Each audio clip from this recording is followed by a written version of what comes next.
We're journeying to the charming streets of Paris to talk about one of the quirkiest films of all time, Amélie.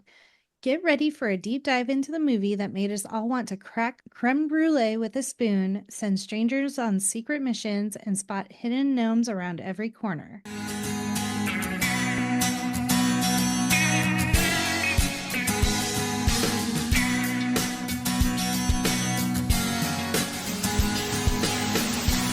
Welcome to the No More Late Fees podcast. I'm Jackie.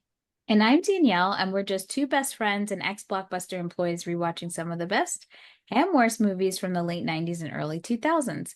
This week, we are talking about the 2001 romantic comedy, Amélie. But before we dive in, let's get into some housekeeping. If you love the podcast and you want to support us, here are a few ways that you can. Did you know writing a review and or rating us helps us get more listeners? If you want to be featured on the podcast and help us grow, head to any of your favorite podcasting platforms and leave us a review. And while you're there, make sure to hit the subscribe button so that you get notifications when new episodes are live. And if you want to keep this party going, head on over to patreon.com/nomorelateFees, become a Patreon bestie, and you'll get all sorts of access to behind the scenes footage, bonus clips that never made the episode, GIFs of us making faces, because that's what we do. So head on over to Patreon and sign up today. And we're not alone this week. We are joined by our pod pal Vanessa from the Best Week Ever podcast. Hello, welcome. Hello. Bienvenue. Hi. Oh yeah, bonjour. If you want to get to know Vanessa a little bit better, make sure to tune in later this week as we discuss nostalgic foreign films and our own quirky likes and dislikes. But let's dive on into Amélie.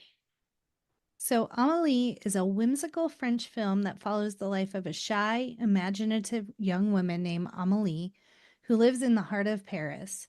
Growing up isolated, Amélie developed a vivid inner world, finding joy in life's simple pleasures, cracking the surface of creme brulee, skipping stones, and daydreaming.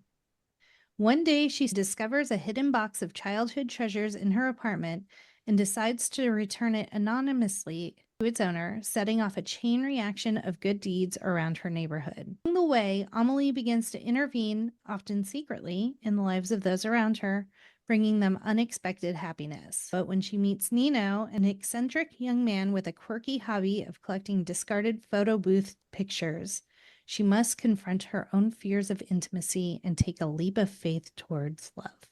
It stars, I'm going to butcher these names. I apologize in advance. Audrey Tautou, Matthew Kasovitz, Rufus, Laurella Cravata, Sergei Merlin, Jamal Dubois, Till Mollet. God, I'm really sorry, everyone. Claire Morer. This is worse than The Grudge. Isabelle Nanty and Dominique Pignon. It was directed by Jean-Pierre Jeunet, written by Guillaume Laurent and Jean-Pierre Jeunet, and you can currently watch it on HBO Max. But before we start, let's get into our ratings rewind. You know the drill. Before we get into the movie, we'll reveal the rating our Y2K versions of ourselves would give. And then at the end, we'll see if our current selves agree with our initial rating. Our scale consists of would buy it again. The best would play on repeat. 5-day rental. Would watch again. 2-day rental. Okay, but nothing to write home about. Same day rental. Trash. Straight up trash. Just like the streets of Paris. All right, Vanessa, we'll start with you. What was your Y2K rating of Amélie? Definitely would watch again just because it's such a girly, animated, creative movie that it's also kind of an Easter egg hunt too, where you have to notice the little things that's going on for you to like get the whole feel of Amélie and Perry. But yeah, I would definitely would buy it again. Yeah, for me, it was a would buy. I owned it. I owned it multiple times. Jackie, And I have never seen this movie. you haven't lived, child. You haven't lived. I don't know. Maybe because like remember when we did Memento and we were talking to Jonathan and we were talking about like film bro Yeah. movies or whatever. I would have to say this kind of falls into that category in a sense that like it's very like indie film house, you know, it's popular, but it's obscure at the same Right. time. Oh, 500 Days of Summer definitely took notes of this movie, of just 100%. how a manic pixie girl is beloved in films. I don't want to say she started the manic pixie girl, but she's definitely in the blueprint. All right, let's get into the box office. So this movie had a budget of $10 million and made $174 million worldwide. It became the highest grossing French language film in the US at the time, with an approximate 33 million in domestic ticket sales. Lil Raj gave it 3.5 stars. I'm surprised it wasn't 4, Lil Raj. But this is what he had to say. Jean-Pierre's Amélie is a delicious pastry of a movie, a light-hearted fantasy in which a winsome heroine overcomes a sad childhood and grows up to bring cheer to the needful and joy to herself. You see it, and later when you think about it, you smile. It is so hard to make a nimble, charming comedy. So hard to get the tone right and find actors who embody charm instead of impersonating it. It takes so much confidence to dance on the tightrope of whimsy. Amélie takes those chances and gets away with them. Very true. That was a glowing review from Lil Raj. No lies told. But before we get into the cast and crew, let's hear a message from our pod pals.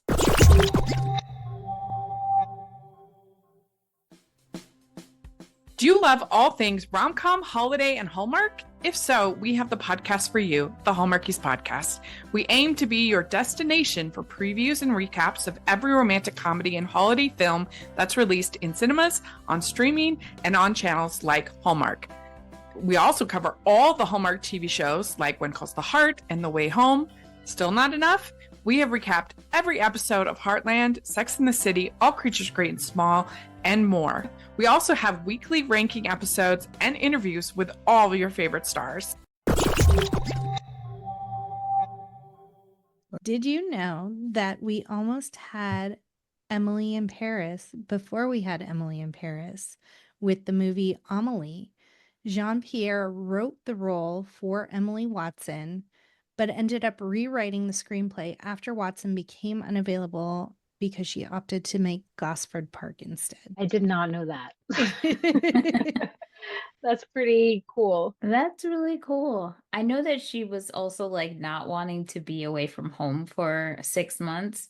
So, hey, Makes I'm not sense. mad at it. I think Audrey did amazing, and now I She can't did. imagine anybody else in that role. No.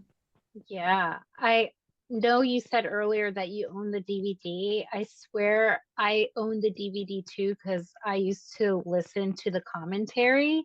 And one of the also like added reasons, like I think it was easier for her to let down this movie was because her French wasn't that great. And it would have been awful if it didn't go to a true French actrice. Yeah, Yes. they were thinking about actually letting her saying that she grew up in England to kind of get away with it, but it wasn't flowing.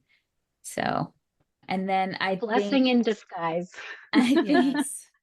And the funny thing is that the Jean-Pierre, he was walking the streets of Paris not long after Emily dropped out, and he was thinking about, oh my God, who's going to replace her? And then he saw a poster for Venus Beauty, which was featuring Audrey. And he said he was struck by her dark eyes and a flash of innocence and unusual demeanor. And he set up a meeting and she tried out for the part. And after 10 seconds, he knew she was the one. Kismet. Yes. I love Definitely. that. So let's jump into Amelie.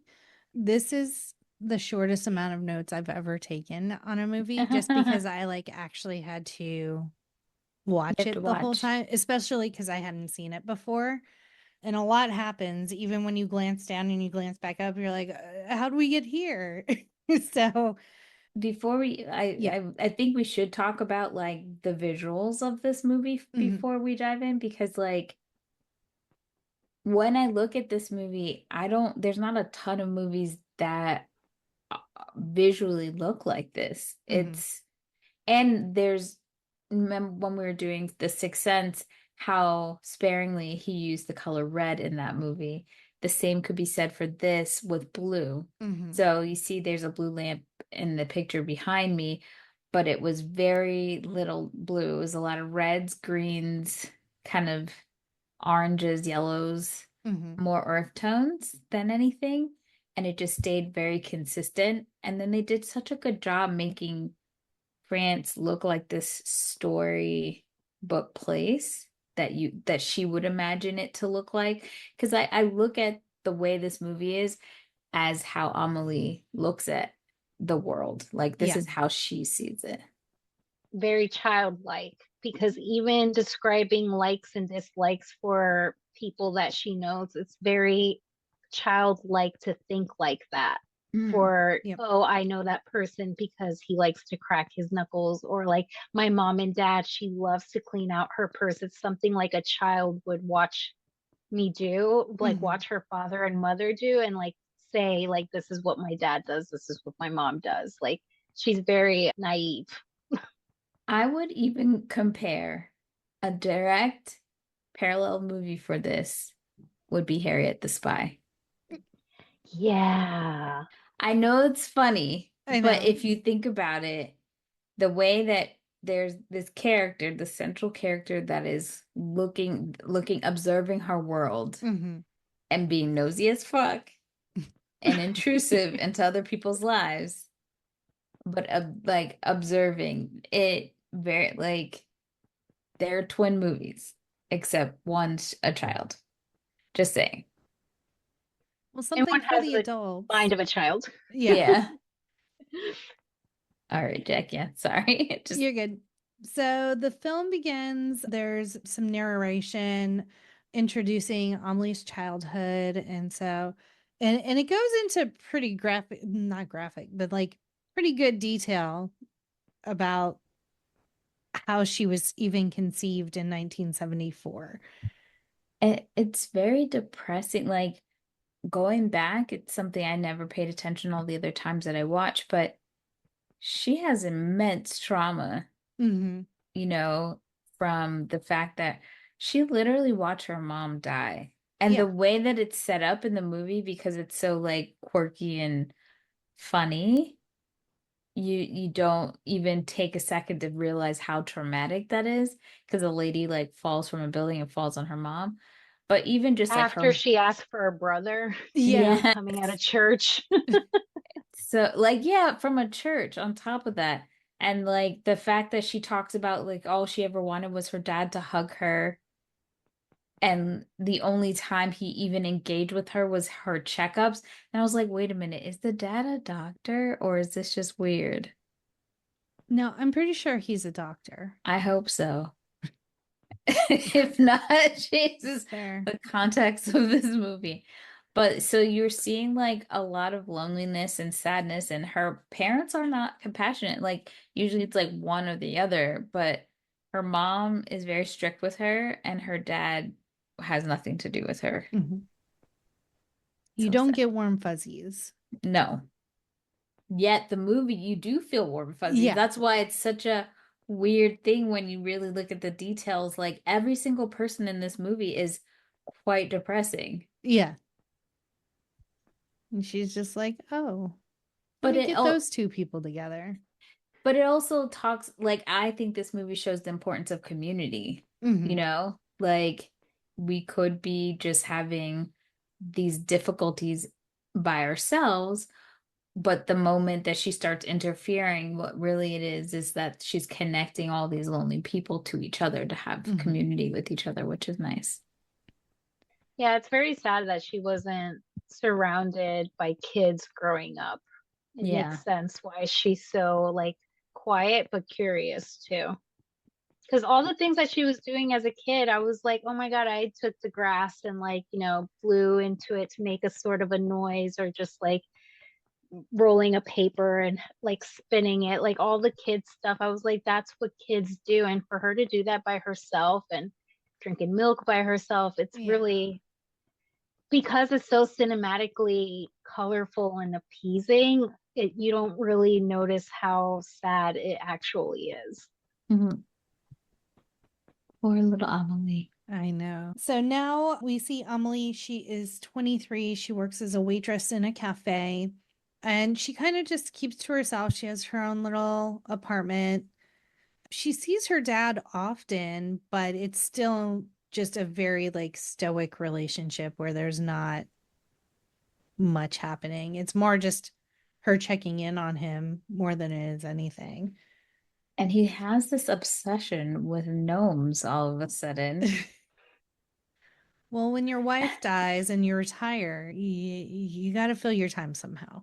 It's very weird, but I love that, like down the line, when she's like interfering in everyone's life, she did like a Flat Stanley situation where she comes to her dad's house, steals one of his gnomes, and then starts sending him postcards from different places all around the world, sent to him by the gnome.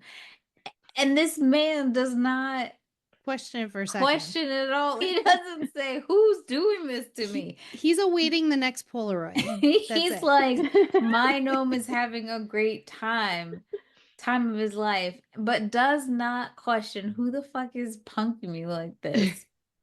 Which is funny for a couple of different reasons. One, now like Travelocity, the mascot is the traveling gnome.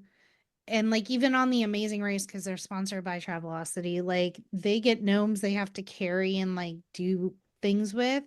And then I got it was back in like 2014, the second time I went to Europe. Somehow I had gotten this tiny gnome. He was like 2 inches tall. And we took pictures of him in every like location we went to. So I have a whole, his name is Hans, the traveling gnome. And he has his own Facebook page from 2014. And just every new city or new place we visited, we'd take a picture of Hans and post it on the Facebook page. So, oh boy. Well, Travelocity stole the idea of the gnome I guess from so. Amélie. Yeah. They owed them some residual money. So on the night that Princess Diana and Dottie Al-Fayed, is that how you say his name? The night that they pass away, Amelie is distraught and she drops the lid to something, and it like hits the baseboard in a way where like this little compartment kind of is revealed. Yeah, it pops a tile out, and then she notices there's like a fucking hole. And she doesn't seem anxiety ridden about that, because I would be terrified of like rats and stuff getting in my house. She's just like, what's in this little crevice? And she pulls out a tin box, and it's just hidden with child treasures. Like there's like a photo of a man and like little horse, like tin horse, and some other items in there, like a bicycle. And so she's like, I wonder about this tin. She also at this point mentions that there is someone across the, like in the next apartments over from her, who has brittle bone syndrome. And so he's really never left his apartment. He just sits and paints, but he's been there forever. And so she's now on a quest to return this box to its owner, but she has to figure out who lived in her apartment before she did. Yeah,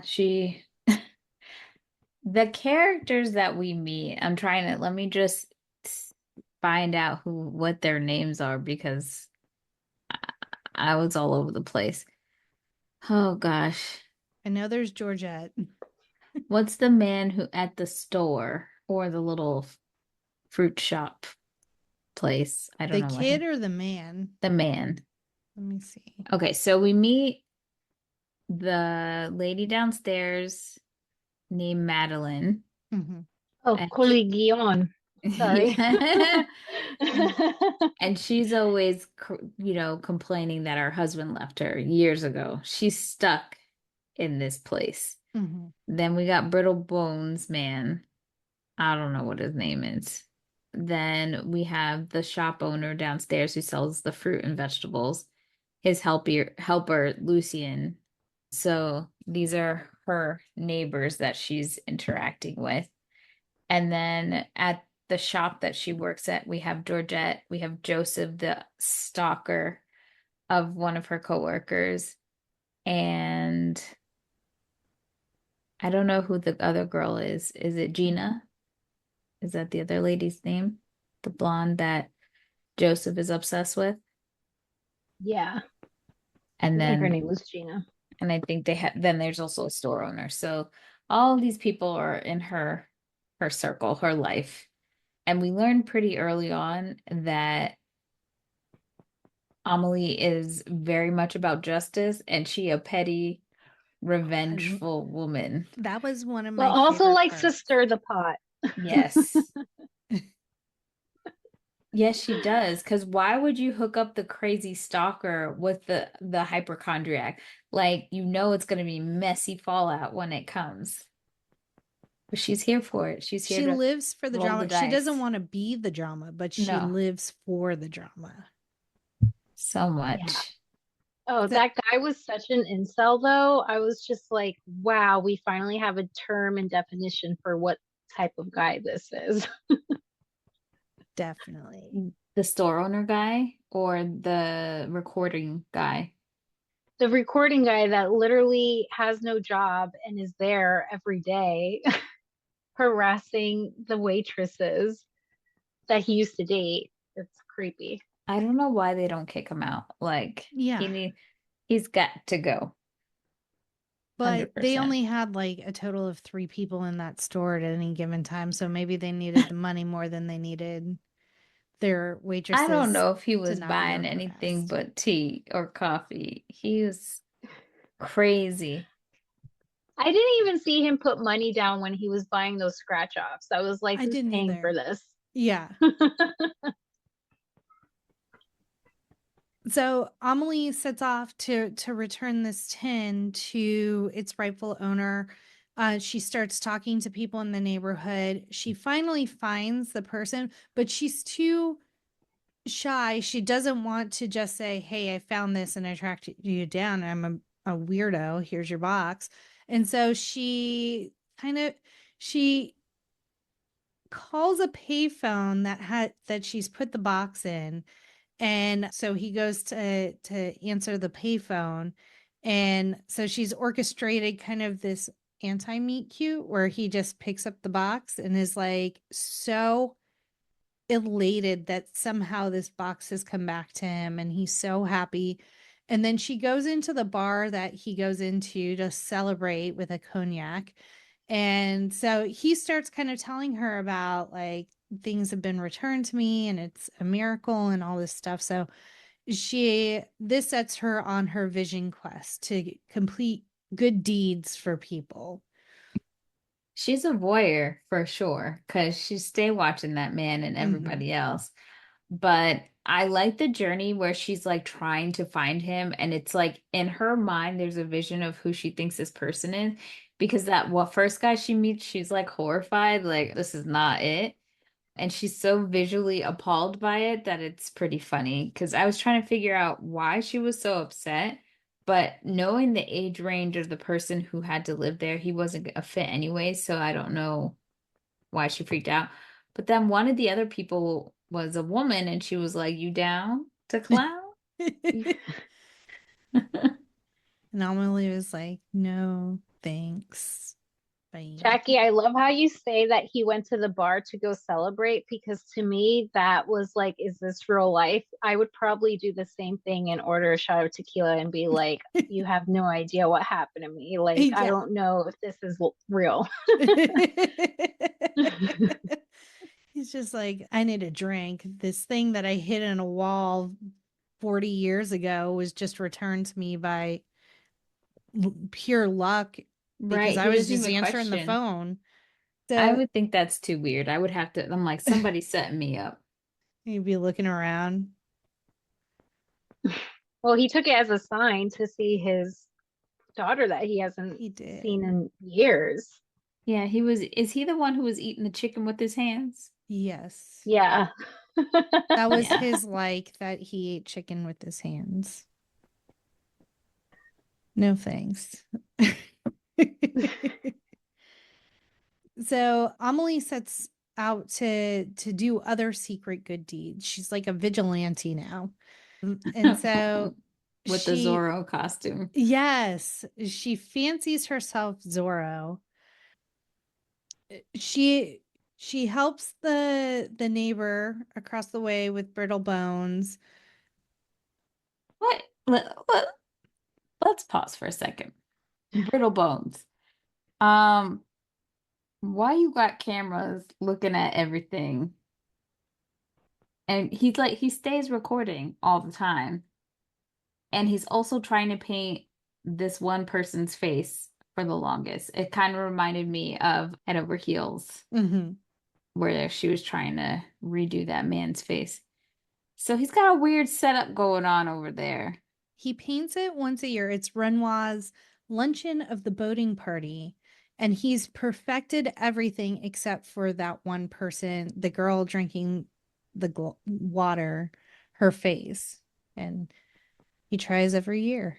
It's a very interesting I just hobby. thought maybe he couldn't see because for the most part, the camera's fixed on the clock across the street. So I just thought maybe he didn't have a clock. And so that was his own setup. But why would you have a video camera and not a clock? It didn't make sense to me, but I went with it. It's super weird because then I'm like, is he looking at her all the time, or is she looking at him, or is this they're both mutually stalking each other? But he yells at Lucian Well, for because Lucian's attempts are not as clean. sure. So we do see her help the lady downstairs. She has all of these love letters from her husband who had subsequently left her, moved to another country, and then was in a plane crash. And so Amelie steals all of her letters, finds bits and pieces, I hopes makes copy of the originals and then cuts them up because she's cutting up letters. I hope they're not the originals. And then like kind of Frankenstein's this one last letter. She like soaks it in tea to make it look rugged and stuff. And essentially she sends it and like it has a note that says, we found a mail bag within the wreckage and this letter was in it and here you go. And it's like the husband confessing that he was devastated that he left her and he was coming back to, or he wanted her to move there and all of these really wonderful things. And so then that encourages that neighbor to move on. Like she can move past that he left her and now he's dead and things were unresolved. She also has a stuffed dog that she points towards the photo of the husband. Like that lady. That's always looking at the photo. Yes. Yes. That lady, though, each character like, I feel like that's the point, that it reminds you of someone you've met before. Yeah. Because we've all Yeah. met someone who's stuck in the past and tells you the same stories over and over again. Definitely. And like you said, there was Georgette who works at the cafe. The cafe is weird because it's like mostly cafe, but then there's this little booth that sells cigarettes and lottery tickets. But it's all in the same place. Yeah. I'm guessing that might be normal in France. It might be. Yeah. I've never encountered it, but it might be. Huh. And so, yeah, she hooks up Joseph with Georgette. And the culmination is like he asks for a scratch off ticket. They stand there and do God knows how many scratch off tickets together. Doesn't look like anyone's paid for any of these scratch off tickets. And then he goes to the bathroom. And then Amelie purposely spills a very hot coffee on Georgette. So then she has to go to the bathroom too. And in a lot of places in Europe, there's individual like toilets, and then you come out and it's a communal sink. And so I guess that's the place that they were both in together. And then they just start going at it. They're about to like knock shit off of walls. Well, it was an earthquake. It was very yeah. much Jurassic Park with the water movement. Yes. Just like Our girl needed it. Even though that man is crazy, she needed her back blown. That was her, like her doctor when she was coming in with all that those complaints. That should have been his prescription. I need your back to be blown out, and all will stress be relief. gone. And she was good for a few days. She was. She was good for a few days. And honestly, those two people, it's not like they secretly were liking each other, but they were just so happy someone wanted to like be with them. Yeah. And it would have been nice to see him go crazy about her talking about her many diseases, but he was like so overwhelming. Could you imagine? Could you imagine like every person that goes by you not even liking you? That man was able to pull receipts from the multiple times that the man in the camel jacket were there. I work in a cafe, sir, and I sell cigarettes and scratch offs. I'm going to have regular customers. Yeah. Give me a break. So tragic. So we also see Amelie's revenge, because there's a very sweet guy that works at the produce stand, and he just loves his vegetables. He takes really good care of them, and he wants to pick the perfect produce for his customers. And the shop owner is so incredibly mean to him. And racist. Yes. 100%. And so Amelie's like, not on my watch.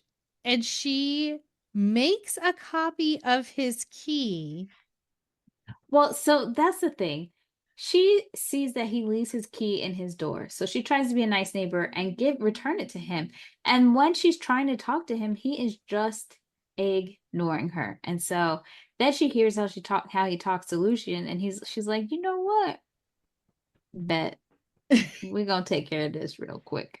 But he was just being so condescending to her too, like, oh, do you want your artichoke now? And she's just like, no.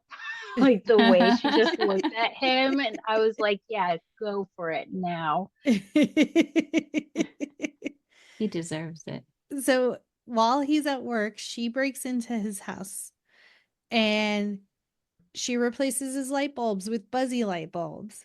She puts a pin in the electrical wire of his lamp and like even cuts it so you can't see it until you plug the lamp in and there's like sparks and explosion. Replaces his slippers with a smaller size. Reverses the handle of his bathroom door. Like vigilante shit.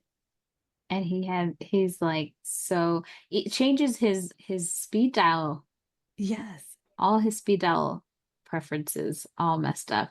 I think she goes in there twice, right? Like the first time she does little tiny things like move the door handle, whatever. But then the second time is when she gets to business for real. Also, like, just a side note, when Lucian drops off the food, because he does food deliveries for people, when he drops off the stuff for the old man, Brittle Bones, why does he hide what he's actually giving to him? Like he had champagne, but he hides it under like like fruit juice. Did you I guys think he notice that? steals it. Yeah. I Oh, took it as like he stole it. And did Like you get gave it. the Home Alone vibes though from Amélie when she was doing all of that to the shop owner's home? Because I was like, this is such a child's mind of yes. knowing how to like spark a light bulb from a lamp, and the salt in the liquor. Like it was just very much like Home Alone to me. Yeah. Yes. And it was nothing that was ever going to like really hurt him. It's just minor inconveniences, which I loved so much. Set his alarm clock for 4 a.m. That's what you get. He deserved every second of it. That would, like, doing something like that slowly would drive me crazy. Yeah. So we also are introduced to Nino. It seems like, does she know Nino from school? No. No. The Okay. narrator tells us the story about him. And so, like, she just meets him randomly because she takes the train every weekend to go visit her dad. And she notices him with like some sort of ruler puller thing. He's going under the photo booth. Yeah. And so when she sees him, it's like pretty an epic thing for her because they're both staring at each other and then she gets shy and like runs away. But yeah, nothing really happens when they first meet per se. But when she meets him, the narrator tells us about his life, how he started. So we know Amelie is the only child, doesn't have many friends. And so they talk about Nino having too many, but it's really because he's being bullied his whole childhood, essentially. So then, again, parallel, both of them are very traumatized from childhood. Yeah. And then they are both kind of quirky, have odd jobs, different situations going on, and very weird hobbies. Like we learned that one of his hobbies is getting all the shredded pictures from the photo booth, and he has like a little photo album. If a man that I thought was cute dropped his bag of stuff and I opened it and it was a photo album of cut up pictures from the photo booth, I would call 911. It is serial killer vibes. It Yeah. is. Well, and It before is. that, it was footprints in cement. Yes, she learns. So the whole deal is that she meets him that one time, just randomly. The second time she meets him, um, he is chasing this man who dropped a bag. So he's trying to get the man his stuff. And so she chases him, chasing the man.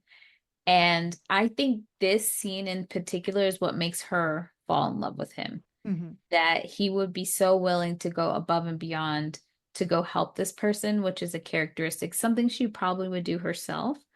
Or maybe she would just find the person because she seems to be scared. But she follows him. He takes off on his bike and he drops his bag. This is where we are introduced to the bag. She opens the bag and now it's like she's making up a storyline. I love that aspect too, that she throughout the movie she is making up storylines in her head as to what the scenarios, and he does too. Yeah. They are soulmates. So now she's trying to track him down and figure out how to get his book back to him. And so she ends up at The sex store that he works at. Yep. And I'm still trying to understand what exactly he does. Is he the announcer, the DJ? What's going on? Or is he just at the front of the store? I think he's just a clerk. Okay. Well, yes, he works at the sex Hopefully store. he's not the one mopping jizz.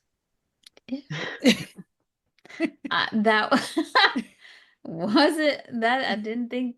Okay. Well, because there was a lady dancing in a room, so Yes, very, very true. So his coworker that got him the job tells her Amelie that he has a second job and it's at like this little not festival, like little amusement park. And so Amelie goes over there. And it's very much it reminded me very much of Coney Island. Like it just like run down little roller coasters and like it was like the ride she gets on is a haunted house ride or whatever. But there are live people within the ride that can touch you? Question mark. I've seen that in different ghost houses or whatever at one of those kind of parks before, where people kind of like pop out and stuff like that. But what those two were doing, Amelie is a freak, y'all. She is, because she loved it. The way he was like, ooh, and she was just like, she was about to come. I was shocked. I was like, oh my God, girl, we're in public. Children are around. She was aroused. I'm not gonna lie. I laughed so hard because I was like, I get it, girl. When you got it bad. Like got it. That slow, weird ooh as he like traces his finger across his face. He was like, I was like, oh, okay. That was a little bit much with the touching. I was like, Danielle would not stand for people touching her face in the dark. You would have gotten beat for sure.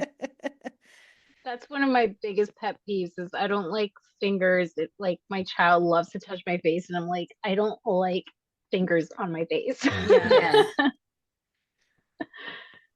Yeah. This scene was hilarious. I rewound it a few times cracking up because I'm like, you got it bad, Amelie. And I guess he matched her freak for real, the two of them. She definitely got him back though on the little scavenger hunt after that. Yes. I feel like that was a good like getting even with each other with him doing ooh like that and she was just like waving her hand when she finds out. I don't like all the things that she does before he like he is dedicated to meeting her, even though anybody else would have been like, this bitch crazy. Well, especially when he like he confronts her in the diner, she admits to it and then like pieces out and he's like he's still like, when I'll find you. Okay, first of all, the first time you reach out to me, you have me meet somewhere to answer a phone call. Then you send me on some expedition with arrows. Send me all the way up. He was huffing and puffing. Yeah, so that you can wave and putting his scrapbook. I would say his scrapbook of all of the pictures is equivalent to my Roswell scrapbook. And my highly insane, but very.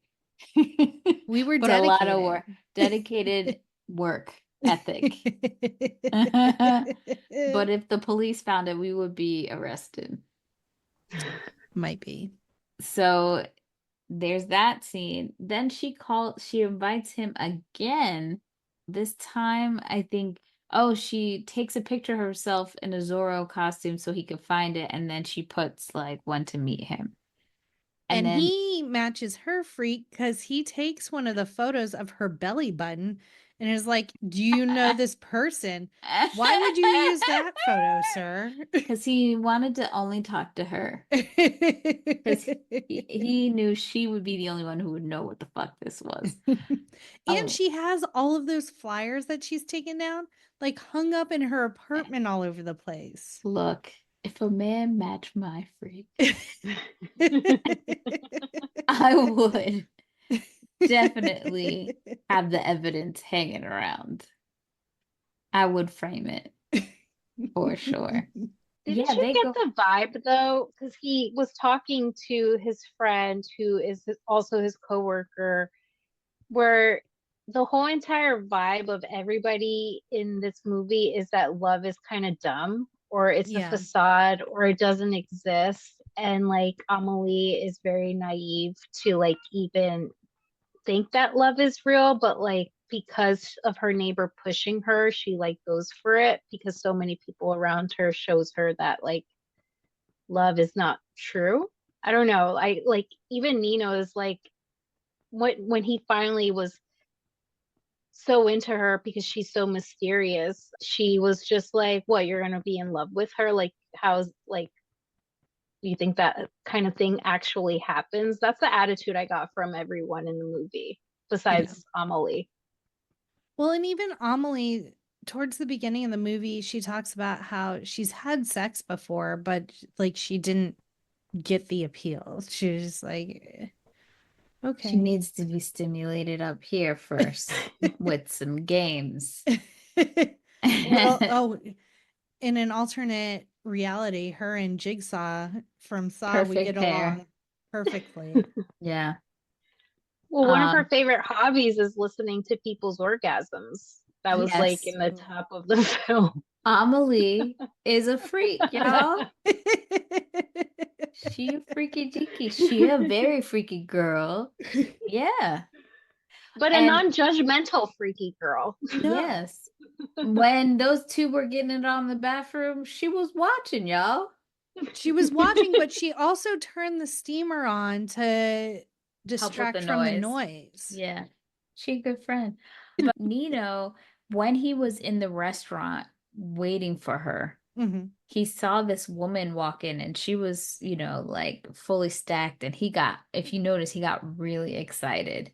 Yeah.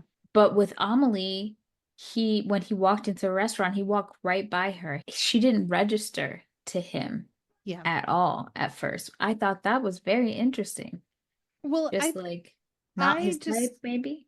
I just thought maybe it was he thought he was looking for another patron and wasn't really thinking it might have been someone that worked there. I also think it shows how Amelie comes off, that she kind of can blend in to the surroundings because she's introverted and she's not really trying to be seen. But I kind of would have thought that would have been nice if he, out of all people, would have seen her, like noticed her. But very not bright, that one. Because then she's behind him, clearly like breathing behind him. And then it just got weird after that. Yeah, because he calls her out. He's like, is this you? And he has the Zorro picture. And she's like, no. And he's like, but this is you. And she's like, okay. And then she gets nervous and scuttles off, jots something down, and then like has her coworker slip it in his pocket. She was expecting some sort of like love, like lust, like magical romantic thing to happen, and she got the reality of just like, oh, I have to talk to you.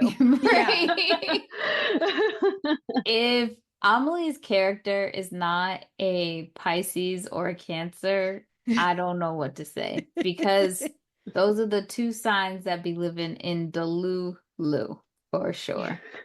That's the two of us. Yeah. Because I'm like, would I do what she was doing? Probably. If someone matched your freak. Yeah. Yeah. So he finally, did she write her address on the note? What was on the note that they So she sends him a note telling him to meet her at the photo booth at 5. Right.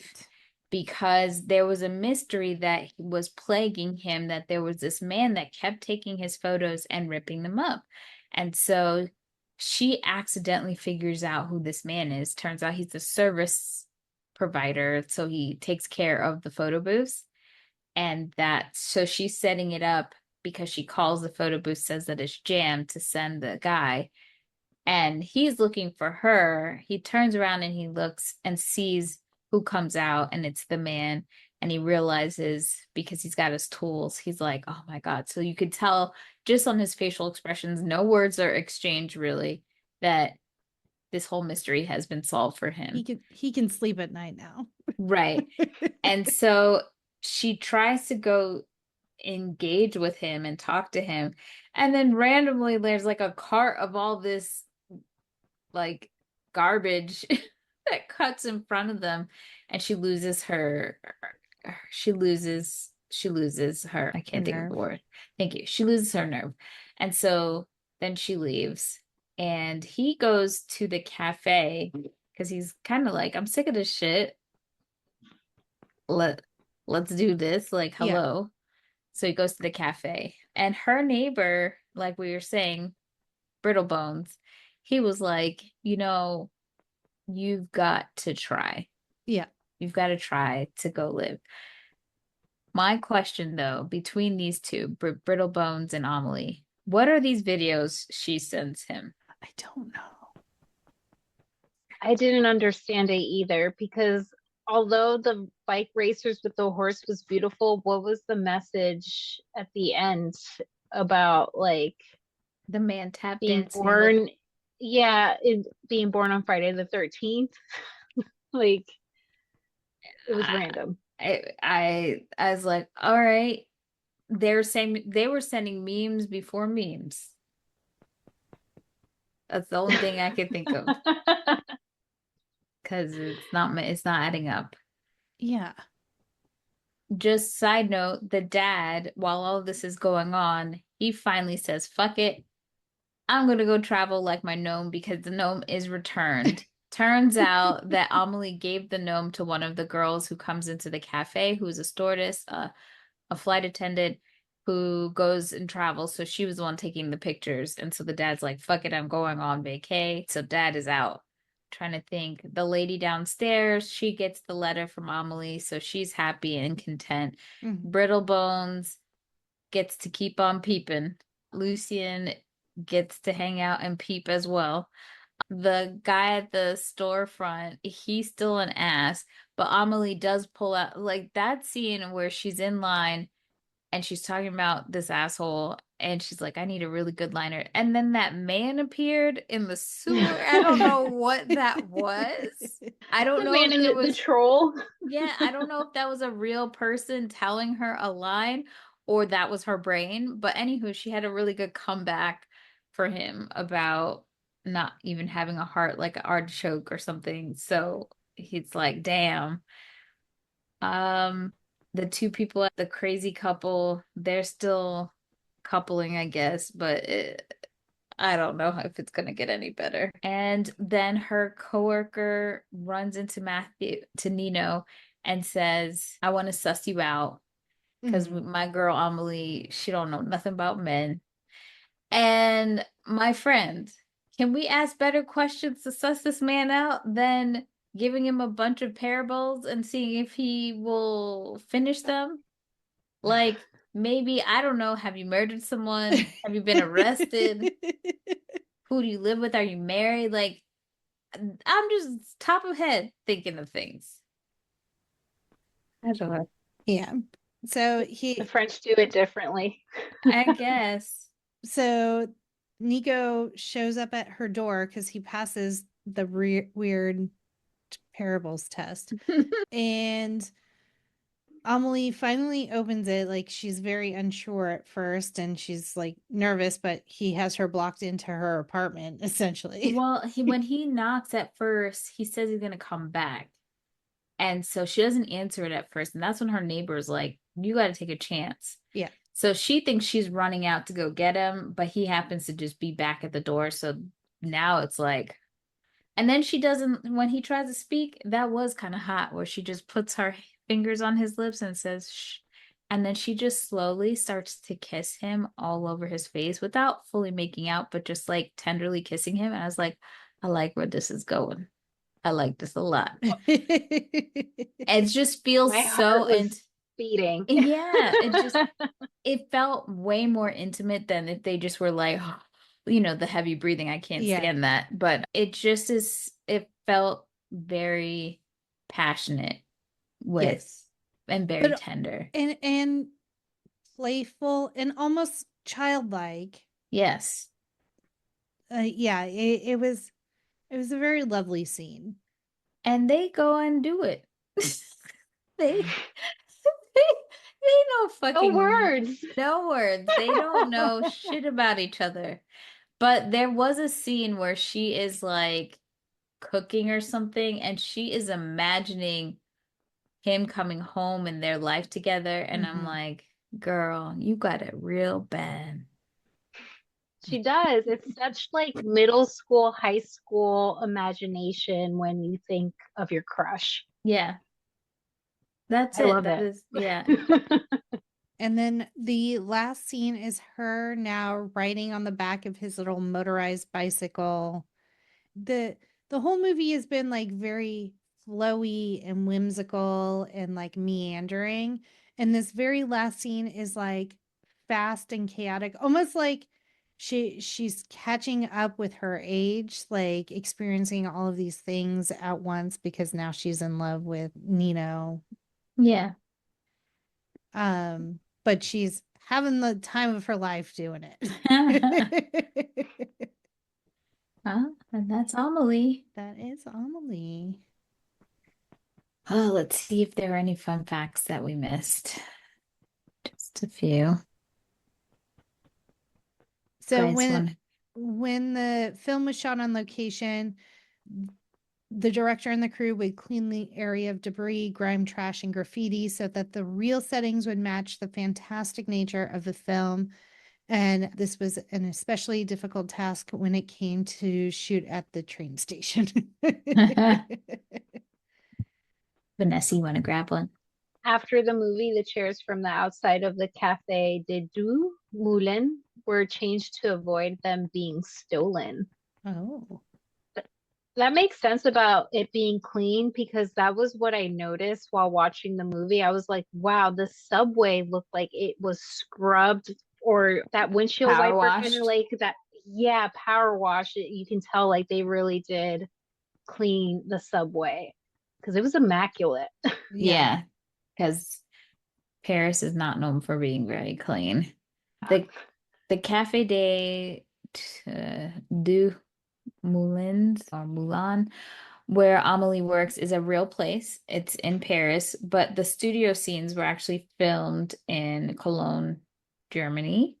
The director talked about this, that he was trying to make a decision if he wanted to do everything in a studio, but then they opted to do the scenes in France at locations, but they had to do all that cleaning every day.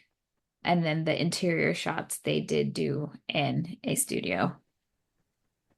And then that cafe is found at 15 Rue Lepic in Montmartre. I'm sure I'm saying that wrong. And it still looks like it does in the movie, except that now creme brulee is named after Amelie. And tourists are always taking pictures of the place. And a lot of the Yelp reviews mention the film as well. I mean, you're never going out of business for that. It's true. One movie set for life. Oh, so Audrey doesn't know how to skip stones. So they didn't really use any CGI in this movie except for this one part, which was so that she just was pretending to skip the stones, and then they did it afterwards to make it seem like she could. And it was in 1974 that Jean-Pierre began collecting the memories and events that make up the story Amélie. So that's why that is her birth year. So he's been thinking about this movie for a while. I think there's Apparently, like a film of the afterwards of Amelie, right? Or like the making of Amelie. It was like a I lot think, of artifacts on Amelie. Oh, that's I think cool. so. I don't remember the extras. I should have tried to watch it on DVD. I do know that there's like a lot of different things dedicated just to the look of the film, the set design, the costume design, because it is a visually appealing movie. If it wasn't as visually appealing, I even wonder if it would have been as beloved. Yeah. I think it's like a combination. I'm trying to think. Assuming in this case that correlation equals causation, in 2000, the year before the movie came out, there were 12 babies in England and Wales that were given the name Amelie. The number shot up to 250 in 2002, and by 2007, there were about 1,100 new Amelies per year. The number has held steady ever since. The trend was similar in the US, with Amelie not among the 1,000 most popular names until 2003, when it suddenly leapt to 839th place and has risen from there. Interesting.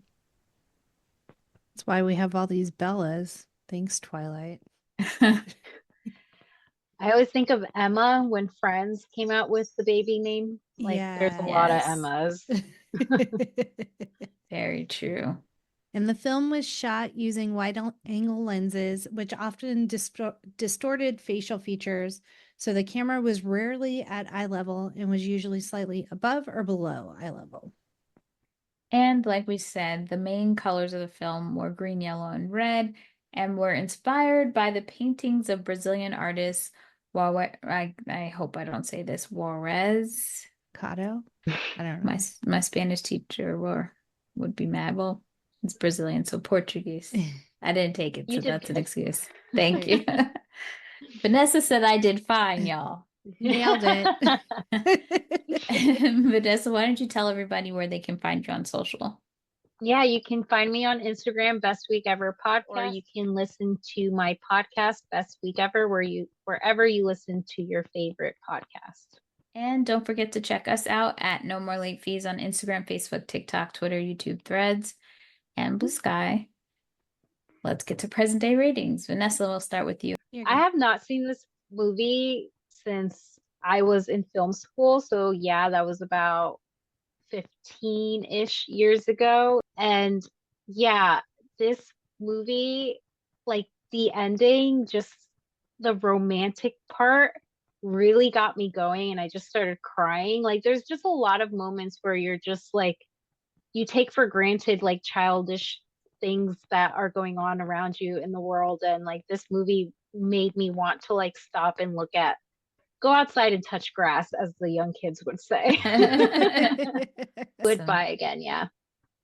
And for Danielle? me, it would buy it again. I haven't watched it maybe in 2 years, but normally it's like what I watch when it's fall.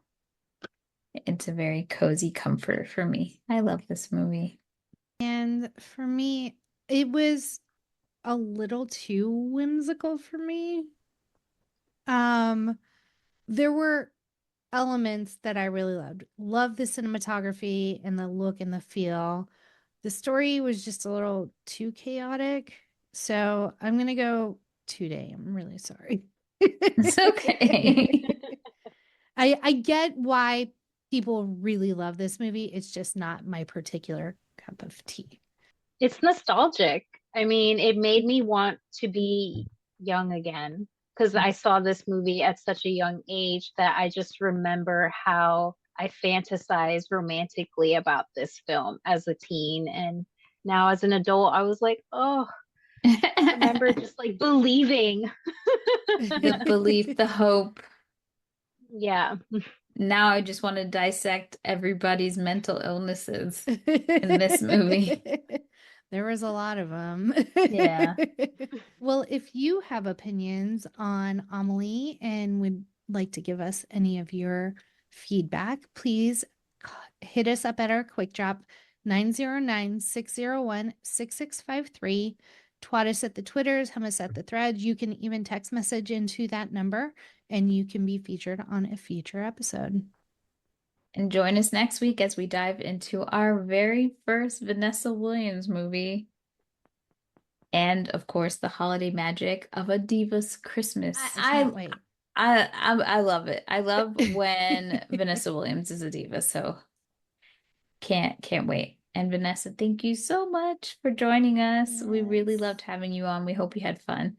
So lovely. Thank you. I had a blast and I can't wait to have you guys back on my podcast soon. Jackie, you need to come back for the new year for sure. Yes, definitely. I will be there. And as always, be kind and rewind.